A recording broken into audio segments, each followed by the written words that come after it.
Matapos arestuhin at dalhin sa Villamor Air Base, dating Pangulong Rodrigo Duterte ng ICC mula Ninoy Aquino International Airport ngayong araw ng Martes, Marso 11, ay nagsalita na ang isa sa kilalang kritiko ng dating Pangulo na si Senator Risa Hontiveros.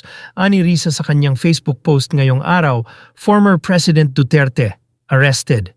Dumating na ang araw na hinihintay ng mga pamilya ng libu-libong Pilipino na napatay sa madugong tokhang ni dating Pangulong Rodrigo Duterte. Pinanghahawakan ko ang mga sinabi ni dating Pangulong Duterte under oath na haharapin niya ang kaso sa International Criminal Court. Sana, bilang abogado, siya ay sumunod sa mga proseso nito. I also hope that Malacanang will honor its word and accede to all requests of the ICC through the Interpol and ensure that justice will run its full course. The thousands of Filipinos killed during Tokhang were not murdered by one man alone. Sana ay simula pa lang ito ng paghahabol sa lahat ng mga opisyal at kawani ng gobyerno na responsable sa pagpatay sa inosente o walang kalaban-laban. Samantala, sumugod naman ang ilang militanteng grupo sa Welcome Rotonda sa Quezon City para manawagan na tiyaking mananagot si dating Pangulong Rodrigo Duterte sa kasong kinahaharap sa International Criminal Court. Kasama rin nilang nanawagan ng hustisya ang mga naging biktima ng war on drugs noong nakaraang administrasyon.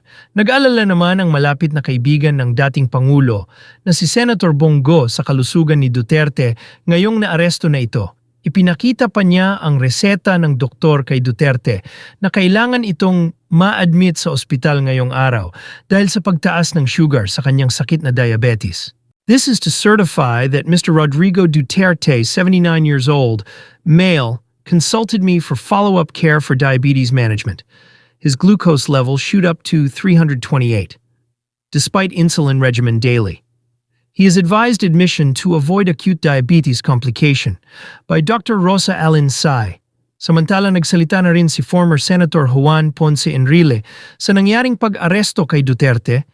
Anya huwag isisi sa kasalukuyang administrasyon ang nangyari. Wala daw itong kinalaman sa pagkakahuli sa dating Pangulo.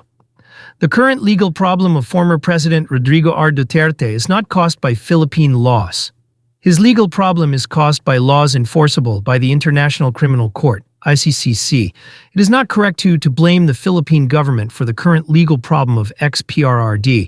His lawyer should endeavor to secure a copy of the ICC charges against him so that they will know why he was ordered to be arrested by the ICC.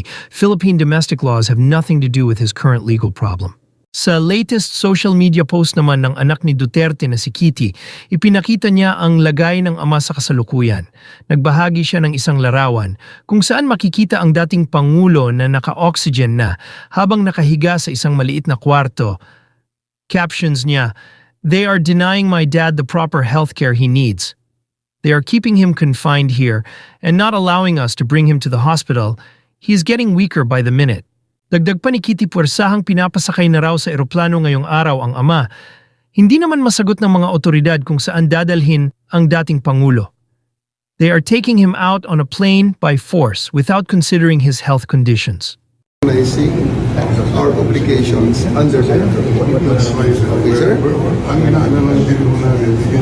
Sir, ganito. Let us follow the Ito na ang sinasabi ko, sir, na we can do this the hard way. We can do this easy.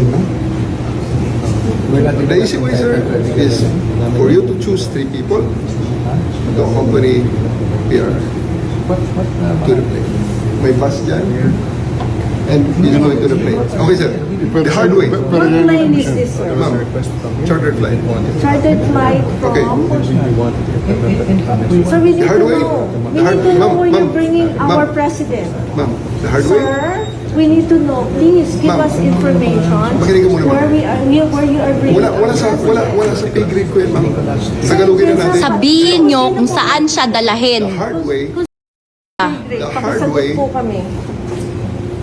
The hard way is for me to Samantala sa latest post ng social media personality na si Sian Gaza, sinabi niyang naisakay na si Pangulong Duterte sa loob ng private jet papuntang Hague, Netherlands para doon litisin.